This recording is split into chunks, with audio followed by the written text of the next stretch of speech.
Bonjour à tous et à tous, c'est Touristofab. Donc là, c'est ma première vidéo et le concept de mes vidéos, c'est de vous présenter tout simplement des bons plans pour partir en week-end dans différentes villes d'Europe ou bien des vacances. Vous verrez, je vais en faire assez souvent. Donc là, en l'occurrence, c'est pour partir à Milan à partir de 100 euros par personne le week-end, avec le vol et l'hôtel en tout cas. Parce que après, les autres frais, je les ai pas comptabilisés, que ce soit le restaurant, parce que c'est libre à vous de faire ce que vous voulez ou bien les transferts, parce que aussi c'est libre à vous, si vous prenez du taxi ou du bus, comme ça vous saurez. Voilà, voilà tout. Donc Milan, par exemple, j'ai fait une simulation sur des dates. Donc là, on est aujourd'hui le 11 janvier. Et par exemple, là, j'ai pris pour le samedi 27 et le retour le dimanche 28. Bien évidemment, j'ai trouvé des billets qui sont à 35 ou 40 euros qui partent de Beauvais avec Ryanair.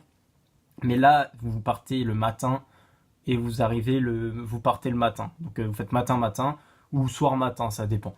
Bref, là du coup j'ai pris un matin, donc le samedi matin on arrive et on part le dimanche soir. Donc comme ça fait un week-end complet à Milan.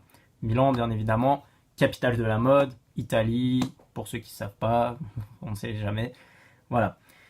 Donc ce qu'il faut savoir, c'est que j'ai trouvé un billet avec Vueling qui part de Paris-Orly, donc ça va, Paris-Orly c'est assez facile d'accès.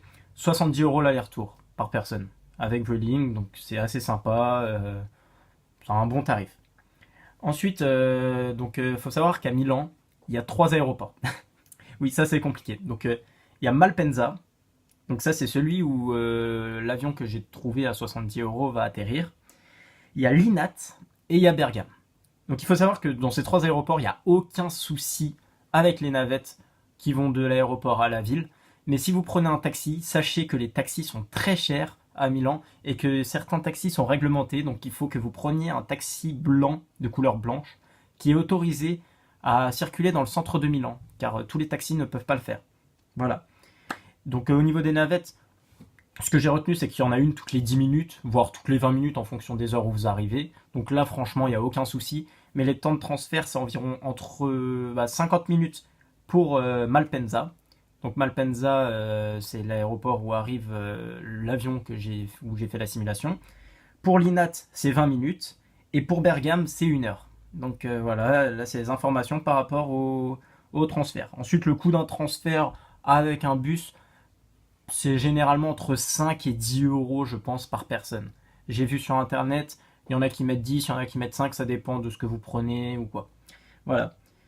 Bien évidemment, un autre conseil que je peux vous donner, c'est qu'il faut toujours acheter le billet de bus dans le bus, parce que c'est là où ce sera le moins cher, et si vous réservez en avance, vous risquez de payer un peu plus cher. Voilà. Donc après, au niveau de l'hébergement, l'hébergement, j'ai trouvé plusieurs types d'hôtels. Donc par exemple, il y a l'hôtel Mozart, donc c'est un 4 étoiles aux normes locales. Il faut bien évidemment faire attention aux normes locales, parce qu'en Italie, c'est différent de la France. Un 4 étoiles en Italie ne vaut pas un 4 étoiles en France. La France a ses critères, l'Italie a ses critères. Après, l'Italie, ce que je peux vous dire, c'est qu'au niveau des hôtels, ça vieillit un peu. Et la qualité de service est peut-être un peu moins bonne qu'en France, mais ça vaut allez, un 3 étoiles et demi français à peu près sur celui-là. Donc j'ai trouvé l'hôtel Mozart, 142 euros la nuit à cette période-là. Donc on divise par deux, hein, parce que c'est sur une chambre double, donc vous partez à deux. Donc voilà, ça fait 71 euros par personne l'hôtel, avec le petit déjeuner. Donc ça fait déjà une dépense en moins de prendre le petit déj. Et l'autre hôtel, c'est l'hôtel Alga. Donc j'ai trouvé sur Booking, hein, je me suis pas foulé. 66 euros la nuit, c'est un 3 étoiles, il y a ce qu'il faut, il y a un lit, il y a de quoi faire. Et il y a des hébergements qui coûtent encore moins cher, il y a des Airbnb qui coûtent encore moins cher. Donc franchement, il y a de quoi faire à Milan. Après, donc le climat, donc à Milan, comme vous le savez, il fait un peu froid, on est en hiver, donc là, il faudra se couvrir, hein. Vous attendez pas à avoir un grand soleil avec une plage, enfin, il n'y a pas de plage, mais un énorme soleil, vous allez avoir trop chaud. Non, non, non. Voilà.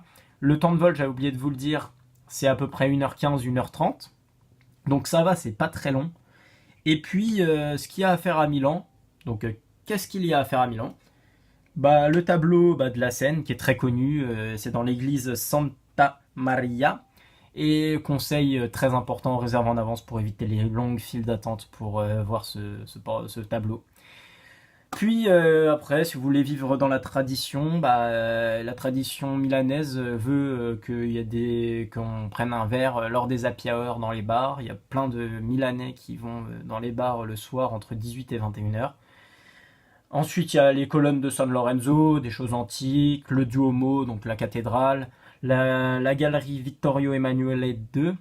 Donc je sais pas prononcer deux en italien, ça doit être dossé ou dos. Je suis pas très bon dans ces choses-là. Et bien évidemment pour les fans inconditionnés de foot, San Siro, le stade mythique. Donc voilà, je vous ai à peu près tout dit. Donc en récapitulatif, Milan, c'est une destination auquel on ne pense pas forcément, mais qui vaut le coup, qui vaut le détour pour un week-end peut-être, et après peut-être pour des vacances si vous avez apprécié. Moi en tout cas, j'envisage d'y aller un jour, et parce que cette destination, elle a l'air vraiment, enfin, ça a l'air vraiment intéressant, et même au niveau du prix, franchement, on est dans des bases qui sont accessibles quasiment à tout le monde. Voilà. Je vous laisse. Je vous laisse un lien sympa dans la description pour voir ce qu'il y a à faire à Milan plus précisément. Et abonnez-vous et lâchez un pouce bleu.